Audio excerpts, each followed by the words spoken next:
Chers téléspectateurs, merci et bienvenue dans votre émission Studio Sport. Nous avons l'honneur et le plaisir de recevoir M. Brahim Sodeina, qui est membre de la commission d'organisation locale. Bonjour et bienvenue. Bonjour à vous. Merci d'avoir accepté notre invitation. C'est un plaisir pour moi. Alors, est-ce que vous pouvez nous parler de l'organisation du déroulement de cette compétition? Écoutez, l'organisation en ce moment elle se déroule très très bien. Enfin, on a eu, on va dire, quelques retards par rapport à ce qui était prévu à la base. Mais je pense qu'avec la détermination et l'engagement de tous, on essaye de rattraper tant bien que mal le retard accusé au tout début. Donc maintenant, normalement, on devrait être dans les temps. Et de toute façon, la compétition est là dans moins de 2 semaines. Donc je pense qu'il n'y a plus à tergiverser. De ce fait, la compétition est à nos portes. Donc dans l'ensemble, ça va. Je pense que toutes les commissions sont concernées. Chacune à son niveau avance bien. Et tout en espérant qu'au soir du 14 février, toutes les choses seront prêtes pour une belle compétition. Super. Donc, pour la Mauritanie, c'est une première d'organiser une compétition opposant 12 pays de ce type. Est-ce que vous pensez que c'est un réel défi? Écoutez, c'est un immense défi. Moi, je pense que la Mauritanie n'avait plus accueilli un événement d'une telle envergure depuis les années 90. Et le Cabral 95, dont que les anciens, même certains jeunes, se rappellent encore. Depuis lors, la Mauritanie n'avait pas eu à organiser vraiment une très grande compétition. Là, la Coupe d'Afrique U20, c'est la première fois que la Mauritanie a organisé une compétition officielle de la CAF. Ça n'a jamais eu lieu auparavant. Donc en soi, c'est un réel défi. Mais vu que la Mauritanie aussi est en ce sens novice, que les gens seront quand même un petit peu indulgents parce que c'est pas facile d'organiser une telle compétition. Tout à fait. Mais la Mauritanie se sent capable de le faire. Sinon, je pense qu'elle n'aurait pas pris cette responsabilité-là. Mais on espère quand même qu'avec la grâce de Dieu et avec l'implication de tout le monde, que ce soit au niveau du comité local d'organisation, mais aussi bien des citoyens qui, chacun d'entre eux, a une part à jouer pour la réussite de cet événement, que tout le monde sera de concert pour qu'on vive une belle fête pendant ces 2 ou 3 semaines de compétition. D'accord. Et justement, est-ce que vous pensez que ce manque d'expérience ne va pas jouer en notre défaveur? Non, pas du tout. Manque d'expérience, oui, d'une part, parce que c'est la première fois que la Mauritanie organise un événement de la sorte. Mais ceux qui aujourd'hui, en tout cas au niveau de la Fédération de football, composent les différentes commissions, ont l'expérience de l'organisation, parce qu'on organise des matchs internationaux, ça il ne faut pas l'oublier, de très grands matchs, des matchs FIFA, des matchs de la CAF. Il y a le championnat aussi national qui est organisé chaque année, qui s'y déroule très très bien. Donc on a toute une expérience à faire valoir et je pense qu'on va s'appuyer sur cet acquis-là pour pouvoir gérer cette compétition de la meilleure des manières. Mais on est novice en ce sens, oui, mais très expérimenté en matière d'organisation de compétitions sportives. Ça, je peux vous le certifier. Super. Alors, est-ce que là, comme on est dans justement la pandémie avec le coronavirus, est-ce qu'il y a eu un impact au niveau de l'organisation? Évidemment, il y a eu un impact sur le football mondial carrément, parce que ça, on peut le constater aujourd'hui Tout à fait. en regardant tous les matchs de par de là, au-delà, dans quasiment tous les pays où des matchs de football se jouent. Donc, il est clair que l'impact du coronavirus a eu, plutôt que la pandémie de Covid, a eu un impact vraiment pas vraiment agréable dans le monde du football. Donc essentiellement, il aura un impact sur notre compétition. Mais je pense que ce soit au niveau du comité d'organisation locale et surtout au niveau de la commission de la santé, toutes les mesures ont été prises justement pour essayer de parer de contenir tout ce fléau-là, malheureusement. Moi, je pense que, bon, si vous avez l'occasion peut-être d'accueillir sur ce plateau le membre de la commission sanitaire, des médicales, il pourra peut-être vous expliquer davantage tout ce qui a été prévu. Mais je peux vous garantir, pour assister aux réunions, pour voir un peu ce qui se fait tous les jours et les mesures qui ont été prises, qu'il y a pas mal de choses qui ont été mises en place mise en place pour vraiment essayer de gérer cet aspect-là. D'accord. Alors au niveau des infrastructures sportives qui sont prévues justement pour cette compétition, est-ce que vous avez une idée de la date de la livraison définitive? Bah écoutez, le plus tôt possible, ça on l'espère, parce que là je pense que tout le monde s'impatiente, hein, pas que nous, mais le public en général. Tout le monde attend de voir ce que ça va, voilà, de voir ouvert les stades, surtout le stade de Nouadhibou, celui qui a été vraiment rebâti depuis à la base, parce que les autres c'est plutôt une réhabilitation, alors que le stade de Nouadhibou a quasiment été reconstruit. Donc là, moi, je ne peux pas vous donner de date exacte, mais selon ce que nous a certifié le génie militaire qui s'occupe justement de cette réhabilitation et de cette reconstruction du stade de Nouadhibou, normalement, les enceintes devraient être livrées très, très incessamment. Et nous, on attend justement de pouvoir bénéficier de ces joyaux, surtout celui de Nouadhibou, sur lequel on fonde beaucoup d'espoir. Voilà. D'accord. D'ailleurs, en parlant donc, on a celui de Nouadhibou, est-ce que vous pouvez me rappeler les stades qui ont été retenus pour cette compétition? Bah, il y a 3 stades. Ici à Nouakchott, il y a le stade olympique qui sera le stade principal qui abritera aussi bien le match d'ouverture que le match de clôture, la finale, c'est-à-dire la finale. Et l'essentiel des matchs de la compétition, parce que la majorité vont se jouer au stade olympique, il abritera le plus grand nombre de matchs.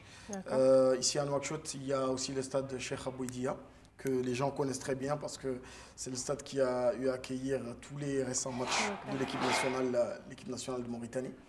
Donc, ce sont ces 2 matchs, des stades qui ont été retenus dans la ville de Nouakchott et dans la ville de Nouadhibou. Le stade de Nouadhibou qui a été reconstruit et qui aujourd'hui, normalement, devrait accueillir à peu près près de 10 500 spectateurs. Ouais, ça va être un des plus grands stades qu'on aura ici. Et en fonction, en tout cas, des dernières visites, je pense quand même qu'il sera aussi un des plus beaux stades que l'on aura.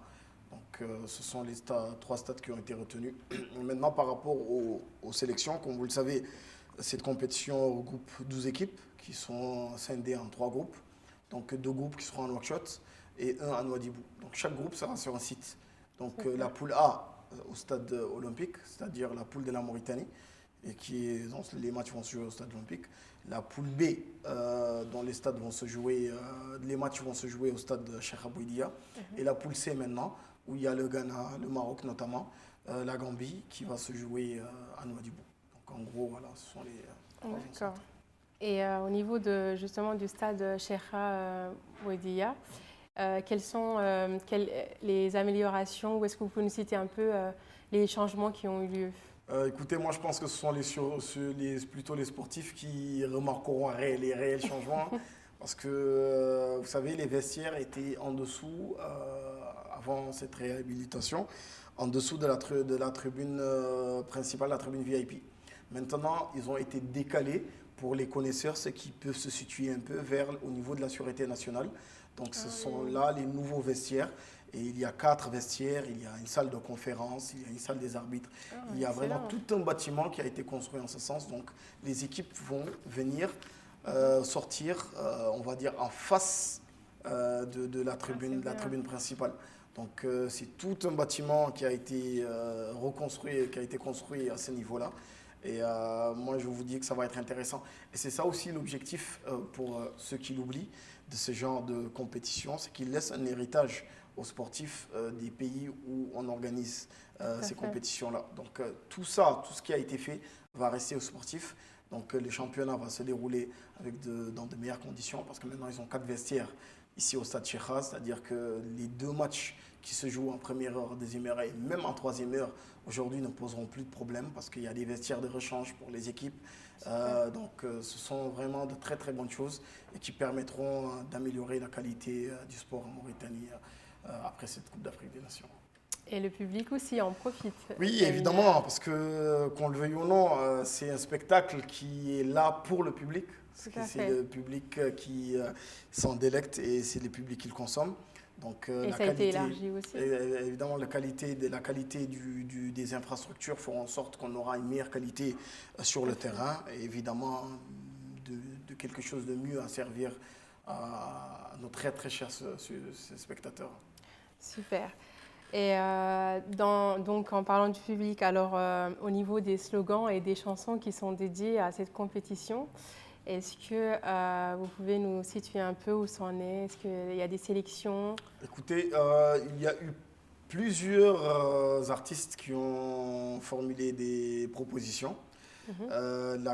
Commission, le comité local d'organisation a eu un choix difficile, on va dire, un choix cornélien, parce que les chansons ont été aussi bien l'une que l'autre. Mais un choix a été fait et des artistes ont été retenus. Et la chanson d'ailleurs est quasiment finie. Je pense qu'ils y travaillent et normalement dans les prochains jours. La chanson devrait être mise sur la place publique, on va dire. Et le clip va venir juste après. Donc par rapport à l'identité des artistes et la chanson et tous ces détails-là, je pense que les gens, ce sera communiqué très très incessamment. Et ce sera reçu de tous dans les prochains, je voulais dire dans les prochaines heures, mais on va dire dans les prochains jours. D'accord. Et pour ce qui est de la mascotte, alors la mascotte qui a été sélectionnée, comment ça s'est passé? Il y a eu un concours? Ouais, notre très cher Jamal. Écoutez, il y a eu un concours national. Ça, c'était une initiative de la commission communication du comité d'organisation locale. Donc, c'était une initiative, on va dire, qui a porté ses fruits. Moi, je laisse peut-être le public en juger. Mais c'était important pour nous d'impliquer le maximum de Mauritaniens parce qu'on sait qu'ici en Mauritanie, il y a beaucoup de talents. Il y a beaucoup de dessinateurs, beaucoup d'artistes qui ne demandent qu'à pouvoir s'exprimer. Et on constate que ce n'est pas toujours le cas parce qu'il n'y a peut-être pas assez de plateformes ou assez d'espace pour leur permettre de s'exprimer tout en sachant. Moi, je m'y connais un chouïa et je sais à quel point c'est important pour les artistes de pouvoir montrer ce dont ils sont capables. Donc nous, on est parti de ce principe-là dès le départ et on s'est dit qu'au lieu de, et c'était notre choix, hein, au lieu de confier la conception et la livraison de la mascotte à une boîte spécialisée, ce que beaucoup de pays font et qu'on aurait pu faire, on s'est dit que l'idéal, ce serait de laisser les Mauritaniens eux-mêmes nous faire des propositions et sous la forme d'un concours national. Ça a drainé énormément de monde. Moi, je vous le dis, on a eu près de, on va dire, 300 propositions. Ça nous a pris beaucoup de temps un peu pour faire le tri. Et au final, on avait un petit groupe restreint ici du comité d'organisation et surtout du comité de la commission communication qui a fait ce tri-là. Et on a sélectionné 8 propositions qu'on a soumises au comité d'organisation locale. Donc sur la base de plusieurs critères qu'on avait définis dans le cahier des charges du concours, c'est sur ces bases-là que le comité a fait des choix, a voté et au final on s'est retrouvé à choisir la mascotte que les gens ont pu voir. Bon, après on a eu pas mal on va dire, de retours légèrement négatifs au tout début. Parce qu'il y avait, comment dirais-je, une préférence surtout du grand public qui avait préféré la mascotte numéro 1, si je ne me trompe pas, qui pour beaucoup, qui était magnifique d'ailleurs, qui pour beaucoup était plus parlante, plus représentative de la Mauritanie. Mais nous, on avait le choix parce que une mascotte, c'est bien, c'est la représentativité et tout ça, mais aussi c'est la déclinaison. Parce qu'il ne faut pas oublier que cette mascotte sera déclinée, que ce soit en forme physique, mais aussi sous plusieurs formes qui seront utilisées, que ce soit sur des panneaux, les peluches, les pubs et beaucoup de choses. Donc il était plus facile pour nous d'opter pour ce qui se fait en général dans le monde, parce que souvent on choisit un petit animal qui est plus facile à dessiner, plus facile à décliner sur les différents supports de communication. Donc ça, c'était ce qui nous a vraiment poussé à choisir cette mascotte. Et aussi ce que les gens n'avaient pas compris, on l'avait bien expliqué. Bon, on a l'habitude que nous, Mauritaniens, on ne lit pas beaucoup les règlements, c'est une mauvaise habitude qu'on a. Mais on avait bien expliqué au début que le choix de la mascotte, on choisit un prototype. Ce n'était pas la version finale. Oui, une fois qu'on a le prototype, on va le confier à une boîte de communication spécialisée qui allait maintenant nous faire une nouvelle proposition en partant sur cette base-là, une proposition meilleure, etc. Donc, et c'est ça qu'on a eu. À la fin, quand les gens se sont rendus compte, ils ont vu le produit final, ils se sont dit, ah finalement, c'était pas si mal. Donc d'ailleurs, on peut voir ici que ça, vraiment, c'est assez différent de ce qu'on avait eu dès le départ. La base, dès le départ, parce que celui dès le départ, ça rapprochait peut-être d'autres animaux, pas vraiment du dromadaire qui pas était assez atypique. Exactement, donc du coup, on s'est rabattu sur cette mascotte-là. Et aujourd'hui, franchement, que ce soit au niveau de la CAF ou au niveau de beaucoup de spécialistes qui nous disent que le choix finalement était le bon. C'était un bon choix. Voilà. D'accord. Et justement, donc quand on a parlé des infrastructures, donc on espère, est-ce qu'ils pourront profiter justement au public malgré la pandémie? Est-ce que le public pourra se rendre au stade pour pouvoir supporter l'équipe nationale et voir aussi les autres équipes? Écoutez, là, ce serait vraiment difficile de répondre à cette question là en l'état, parce que la discussion est encore en cours au niveau du comité local d'organisation et des autorités compétentes, soit les autorités sanitaires du pays, qui, elles, donnent leur feu vert en ce sens. Donc, pour le moment, nous, au début, on était parti sur la base d'un huis clos, c'est-à-dire que les matchs allaient se jouer sans public. Mais jusque-là, on n'a pas encore la confirmation à 100% que les matchs vont se jouer à huis clos ou avec public. Et si les matchs venaient à se jouer avec le public, ce serait avec un pourcentage bien précis, c'est-à-dire peut-être à hauteur de 25% de la capacité du stade. Donc, un nombre vraiment très restreint, trié sur le volet. Donc là, c'est pour dire quand même que même si le public venait à être autorisé à venir dans les stades, ce ne seront pas tous les Mauritaniens, malheureusement, qui pourront assister au match. Bon, c'est un peu dommage parce que nous, on aurait voulu, il y a 2 ans, quand on a eu l'organisation, quand on a gagné l'organisation de cette compétition, on voyait les choses autrement. On voyait les stades remplis, une belle fête, vraiment le fait de réunir tous les Mauritaniens autour de cette compétition-là. Et les gens d'extérieur aussi. Voilà, exactement. Entre-temps, il y a eu ce fléau, il y a eu le Covid, donc c'est quelque chose qu'on ne peut pas contrôler, même si on aimerait bien. Tout à fait. Et du coup, aujourd'hui, on est obligé de faire avec. Et je pense qu'il en va du bien de tous les Mauritaniens. Et je suis moins persuadé que tous les Mauritaniens sont assez responsables et assez conscients de la gravité ou du sérieux qui entoure cette pandémie pour se plier à ce qu'on aura décidé. Donc, si on décide que c'est un huis clos, on va faire avec, ce sera dommage, mais les Mauritaniens pourront le suivre à la télé, que ce soit sur la chaîne nationale ou sur certaines chaînes internationales. Ou sinon, si on autorise l'avenue du public, on espère vraiment que les Mauritaniens aussi seront assez responsables pour venir munis de leur billet en respectant les gestes barrières et ne pas s'agglutiner devant les stades.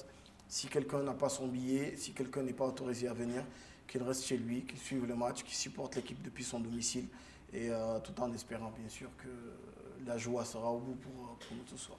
Ok. Bah, on espère, hein, bien sûr. Et en parlant de ça, donc pour ce qui est de la cérémonie d'ouverture, où est-ce qu'elle aura lieu et comment est-ce que vous avez une petite idée à nous faire partager La cérémonie d'ouverture, en général, on laisse un peu la surprise, voilà, une belle surprise à découvrir le jour J. Mais pour vous donner des infos, quelques petites infos, écoutez, elle va se dérouler déjà au stade olympique. Le match d'ouverture devrait se dérouler normalement à 20h. Donc la cérémonie d'ouverture, elle se déroulera normalement 1h30 avant, voire 1h35 avant. Donc elle pourrait ne pas trop durer non plus. Mais on espère parce qu'il y a des personnes vraiment assez compétentes qu'on a sollicitées pour s'en charger et qui nous ont fait une proposition qui nous a bien plu. Et aujourd'hui, elle est en train d'y travailler. Donc par rapport à ça, moi, je peux vous dire quand même qu'il y aura quelques petites chorégraphies assez intéressantes. Des artistes, bien sûr, qui vont se produire. Et maintenant, pour le reste, on va le découvrir peut-être ensemble le 14. Le 14, qui est une date d'ailleurs assez importante, je crois, très spéciale pour la jante féminine. C'est vrai que bon, c'est le jour de la Saint-Valentin. Voilà, donc peut-être que ce sera l'occasion pour pour les amoureux de suivre ensemble cette cérémonie. Cérémonie. Pourquoi pas, ce sera peut-être un beau cadeau à offrir à sa moitié, on va dire. En espérant qu'elle sera ouverte au public, bien sûr. Tout en espérant. Ouais. Alors, en parlant de ça, si on rebondit donc sur notre équipe nationale, alors est-ce que vous pouvez nous en parler un peu au niveau des préparatifs de l'équipe nationale? Comment ça se déroule? Est-ce qu'ils sont prêts? Comment vous les sentez? Bah écoutez, s'ils sont pas prêts, moi je pense qu'on peut remplir dès maintenant. Mais ouais, ça va, ça se passe très très bien. Ils se préparent depuis plusieurs mois déjà, voire plusieurs années. Même si entre-temps, on va dire qu'il y a eu une entracte, il y a eu un changement de staff, ce qui a peut-être eu à chambouler un chouïa les choses, mais tout est rentré dans l'ordre. Le staff bosse aujourd'hui comme il le faut, avec tous les moyens mis par la fédération et par l'État, le gouvernement qui soutient à fond cette équipe pour qu'elle ait les meilleurs résultats possibles. Donc les gars s'entraînent au stade olympique avec certains matchs amicaux qu'ils ont eu à jouer contre des clubs locaux. Mais il y a un programme qui a été mis en place. Normalement, ils devraient enchaîner les matchs, que ce soit contre des clubs ou des sélections à l'approche de la compétition. Donc c'est un groupe qui vit bien, franchement, pour venir les voir. C'est un groupe qui vit bien, qui a été renforcé par l'apport de plusieurs joueurs expatriés de qualité. On a plusieurs joueurs mauritaniens qui ont été repérés et qui ont répondu favorablement à l'appel. Et d'ailleurs, en ce sens, moi, remercier la fédération, c'était peut-être, on va dire, ça va peut-être faire sourire quelqu'un parce que je suis de la Fédé. Mais je vous dis que la Fédé a fait un immense effort en ce sens pour mettre en place toute une politique qui permet aujourd'hui de détecter des footballeurs d'origine mauritanienne très tôt à l'extérieur. Et c'est une politique qui a été mise en place il y a quelques semaines et qui a déjà porté ses fruits. Parce qu'on a vu que plusieurs joueurs ont répondu favorablement à l'appel en suivant tout ceci, en suivant bien sûr, s'appuyant sur ce processus-là. Des joueurs qui évoluent aussi bien à Niort, à Clermont, et dans des divisions très intéressantes. Et d'ailleurs, quand ils sont venus ici, le staff et les observateurs se sont aperçus que c'était des joueurs de qualité. On a pu renforcer aussi bien les U20 que les U17, qui eux aussi ont une aventure à côté, parce qu'ils doivent participer aux éliminatoires de la CAN de leur catégorie. Donc en ce sens, voilà, je pense que l'équipe se prépare bien. Mais après, le football, on peut jurer de rien, hein. On peut tout mettre en place. Tout à fait. Mais voilà, après, c'est sur des détails que ça va se jouer, quoi. D'accord. Et justement, au niveau de leur préparation, est-ce que vous pensez que leur préparation est à la hauteur de la préparation des grandes nations auxquelles on va s'opposer? Ça, moi, j'en ai aucun doute. Pour savoir comment nous, on travaille. Et c'est un cheminement, en fait, parce qu'au niveau de l'équipe A, aujourd'hui, les observateurs mauritaniens s'en rendent compte. De la manière avec laquelle l'équipe se prépare aujourd'hui, ça n'a rien à voir avec ce qui se passait avant. C'est normal, les moyens ne sont pas les mêmes parce que la fédération injecte aujourd'hui énormément de moyens pour le confort, pour la préparation, une préparation optimale de ces sélections nationales. Donc les U20 ont été mis, si vous voulez, dans les mêmes conditions de travail que les équipes seniors. Ils sont ensemble en ce moment, ils sont à l'hôtel du stade olympique en regroupement fermé. Ils s'entraînent bien avec un staff fourni à leur disposition. Voilà. Moi, je pense qu'à ce niveau-là, tout l'encadrement et la préparation, tout a été mis en place pour que les choses se passent au mieux. Mais je l'ai dit encore tout à l'heure, on ne peut pas aujourd'hui affirmer avec certitude et exactitude que notre préparation nous amènera au bout. C'est le souhait. Ça va se jouer sur des détails. Les autres pays aussi sont préparés, bien préparés. Donc, mais nous, l'avantage, c'est qu'on joue chez nous et on a des objectifs. Et je pense qu'on fera le maximum pour les atteindre. D'accord. Et d'ailleurs, on se trouve donc dans le groupe A où on a le Ouganda, la Mozambique et le Cameroun. Que pensez-vous de ce tirage? Est-ce qu'il est en notre avantage ou... Écoutez, moi, j'étais au tirage au sort à Yaoundé. J'étais parti pour représenter la FFR, mais il m'a fait l'honneur, le président Ahmed m'a fait l'honneur de représenter la Mauritanie lors de ce tirage-là. Je vous dis que quand la première équipe est sortie du chapeau, c'était le Cameroun, je me suis un peu gratté la tête parce qu'on sait que le Cameroun, c'est du très lourd pour ceux qui suivent le football africain, surtout au niveau des petites catégories. Ce n'est pas une petite équipe, c'est une très grosse équipe. L'Ouganda joue très bien en petite catégorie aussi. Le Mozambique n'est peut-être pas au niveau du Cameroun, mais c'est aussi une équipe très intéressante. Ce sont toutes des équipes qui ont brillé dans leur zone avant de se qualifier à la phase finale, parce qu'ils ont éliminé aussi dans leur zone de très grosses équipes. De ce fait, moi je vous dis, on a une poule assez compliquée, mais de toute façon, qu'on le veuille ou non, on ne peut pas forcément, c'est le souhait bien sûr d'avoir les équipes entre guillemets les plus faibles. Mais si on veut aller loin, il faut jouer contre les meilleures équipes. Hein. Donc, même si c'est une poule assez compliquée, moi je pense qu'on s'est préparé. On est la Mauritanie aujourd'hui parce que nous aspirons justement à devenir, avoir un standing aussi grand que ces grands pays de football comme le Cameroun. Donc il faut passer par là, il faut faire des résultats. Donc là, aujourd'hui, il ne faut pas se cacher derrière des excuses, hein, parce que voilà, c'est le football, ça va se jouer, on se joue chez nous. Il ne faut pas, après, comme je l'ai dit, se cacher derrière des excuses, comme quoi c'est le Cameroun, etc. Non, c'est de grosses équipes, ouais, c'est de bonnes équipes, mais on joue chez nous. Et il faudra faire en sorte déjà le premier objectif, parce qu'il ne faut pas non plus se projeter vers des objectifs vraiment assez énormes. Premier objectif, de se qualifier au deuxième tour. S'il le faut, si possible, en bonne position, c'est-à-dire premier ou deuxième. Et ensuite, au deuxième tour, essayer de prendre ce qui va venir et d'aller le plus loin possible. Pourquoi pas, bien sûr, gagner ce trophée-là. D'accord. Voilà. Bon, en tout cas, merci beaucoup pour ces informations, ces éclaircissements.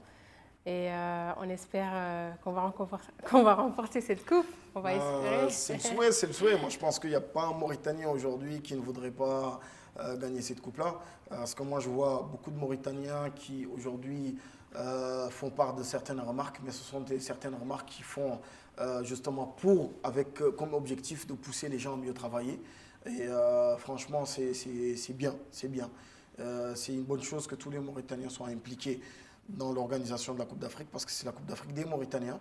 C'est la Coupe d'Afrique de la Mauritanie, c'est pas la Coupe d'Afrique de la FFRIM ni du COCAN. Non, non, pas du tout. C'est la Coupe d'Afrique de tous les Mauritaniens. Il faut que chaque Mauritanien se sente au maximum impliqué à son niveau, faire en sorte que cette compétition soit une compétition réussie. Si possible à son niveau, en accueillant du mieux possible les étrangers qu'on aura ici. Chacun à son niveau, chacun a une part à jouer. Donc voilà, c'est ce qu'il y a à faire. Et après, voilà, le sportif, bien sûr, sera un peu, si vous voulez, la cerise sur le gâteau. Parce qu'on aura beau organiser cette compétition de la meilleure des manières. Si au niveau sportif, les résultats ne sont pas au bout, il va manquer quelque chose. Donc le souhait est que le sportif et l'organisation vont de pair et qu'on réussisse ces défis-là.